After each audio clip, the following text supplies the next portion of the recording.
యుద్ధం ఇంకా మిగిలే ఉంది. యుద్ధం అయిపోలేదు. పాకిస్తాన్ ఉగ్ర స్థావరాల్ని మట్టు పెట్టేంత వరకు భారత ఆర్మీ యుద్ధం చేస్తూనే ఉంటుంది.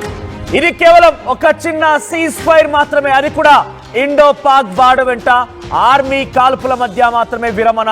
కానీ భారత్ మాత్రం ఉగ్ర స్థావరాలను మట్టు పెట్టే విధంగా ఇంకా కొనసాగుతూనే ఉంటుంది. ఆపరేషన్ సింధూర్ ఇక్కడితో ఆగలేదు.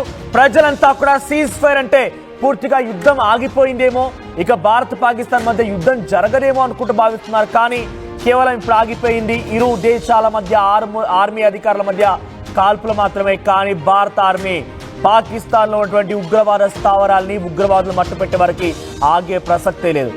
ఒక హఫీజ్ సయ్యద్ ని, ఒక అజార్ మసూద్ ని, హిజాబుల్ ముజాహిదీన్, లష్కర్-ఇ తోయిబా, జైష్ ఇ మొహమ్మద్ ఈ ఉగ్రవాద స్థావరాల్ని పూర్తిగా నేలమట్టం చేసే వరకు, పూర్తిగా ఈ ఉగ్రవాదుల్ని హతమార్చే వరకు, మొన్న ఈ మధ్య పాల్గా ఉగ్రదాడి ఘటనలో పాల్గొన్నటువంటి హషం మూసా ఇటువంటి దుర్మార్గులని, ఇటువంటి ఉగ్రవాద స్థావరాల్ని ఉగ్రవాదులను మొత్తాన్ని కూడా నేలమట్టం చేసేంత వరకు అసలు ఈ యుద్ధం ఆగదు.